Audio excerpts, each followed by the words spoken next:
है, वरना कैश और फ्यूचर्स की प्लेट में काफ़ी इंटरेस्टिंग बिहेवियर ये देखिए इस समय लोअर लेवल से अच्छी रिकवरी वोडाफोन आइडिया में अब करीब 12.55 पर। आई थिंक एफएनओ में अभी भी शायद ये स्टॉक 12 के नीचे है, 11.90 11.95 पे था मेरे ख्याल से।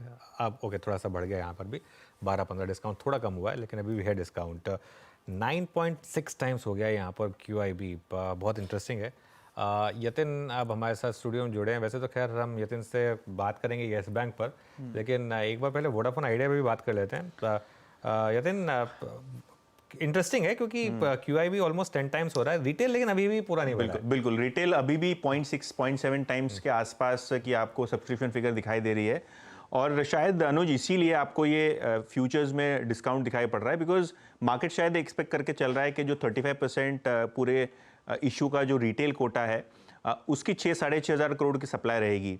हाइपोथेटिकली लोगों का मानना ये है कि वेडनेसडे को अलॉटमेंट आपको इवनिंग को आ जाएगा, शेयर्स क्रेडिट हो जाएंगे और थर्सडे को जिस दिन एक्सपायरी है उस दिन ये शेयर का लिस्टिंग आपको होता हुआ दिखाई पड़ेगा जो एफपीओ में आपको अलॉट हो रहे हैं।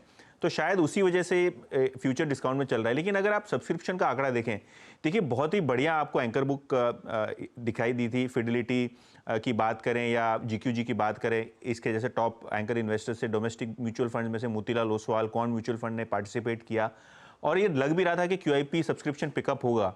लेकिन अभी अगर आप देखें ये जो स्पाइक शेयर में आया है वो शायद ये देख के आ रहा है कि जो आपका QIP पोर्शन है वो 10 गुना से ज़्यादा सब्सक्राइब हुआ, नंबर 1। तो शायद थोड़े बहुत जो हेज फंड शॉर्ट हैं वो कवर कर सकते हैं, नंबर 1। नंबर 2, अगर आप स्मॉल HNI और बिग HNI कैटेगरी देखें तो वहाँ भी लगभग 2 गुना से ज़्यादा का सब्सक्रिप्शन आपको दिखाई पड़ रहा है। तो काफ़ी सारे HNI जिन्होंने अपनी पोजीशन हेज की थी, क्योंकि ये सब्सक्रिप्शन पिकअप कर रहा है तो उस हिसाब से वहाँ आपको थोड़ा बहुत कवरिंग का माहौल दिखाई दे रहा है। सुबह जो फ्यूचर्स थे वोडाफोन आइडिया के मई और अप्रैल लगभग 25 से 30% डिस्काउंट पे थे। अभी वो डिस्काउंट जो है वो फिलअप हो रहा है। लेकिन हाँ, 11 रुपये के इशू के भाव पे 18,000 करोड़ का IPO लगभग 4 गुना सब्सक्रिप्शन होता हुआ दिखाई पड़ रहा है। और शायद मुझे लगता है 4 बजे तक आपको ये भी दिखाई पड़ेगा कि 10 गुना से ज़्यादा QIP पोर्शन सब्सक्राइब हो जाएगा। और जैसे कि मैंने कहा, जो FPO है वो 4 से 5 गुना इसी बेसिस पे सब्सक्राइब होता हुआ दिखाई पड़ सकता है मार्केट एक्सपेक्टेशंस के हिसाब से। बिल्कुल, बहुत शानदार यहाँ पर अब सब्सक्रिप्शंस आ रहे हैं यहाँ पर। शरद जी, ये क्या मार्केट का कमाल है या फिर अब स्ट्रीट को वाकई में लग रहा है कि नहीं अब थोड़ा सा इसको रीलुक किया जाए वोडाफोन आइडिया को?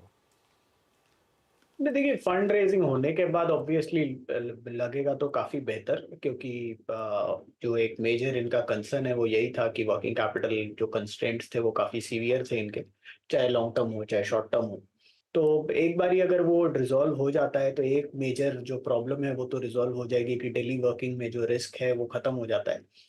अब बाकी सेकंड प्लान ये बचता है कि ये जो 5G इम्प्लीमेंट करेंगे उसके बाद कितना वापस से ट्रैक्शन ला पाएंगे, वो एक दूसरा चैलेंज है।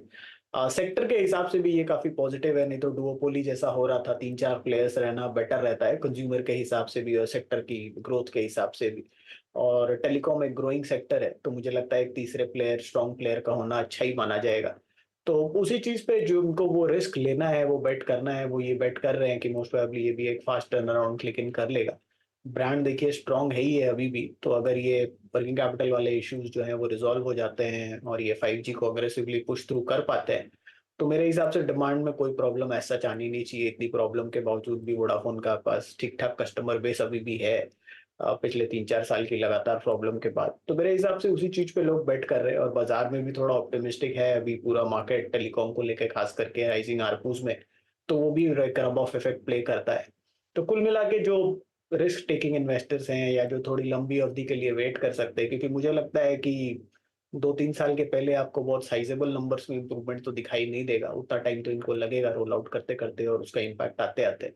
तो लॉन्ग टर्म के लिए हो सकता है कि काफी बढ़िया बेट निकल के आए, बट मैं प्रेफरेबली वेट करूंगा कि नंबर्स जब ठीक ठाक आने लगे तभी मैं पोजीशन लूँ। ओके, तो शायद शॉर्ट टर्म ट्रेडर्स के लिए एक बड़ा एडवांटेज FPO दे रहा है, लेकिन लॉन्ग टर्म में थोड़ा और टाइम देंगे शायद एक कॉल लेने से पहले। ये बात हुई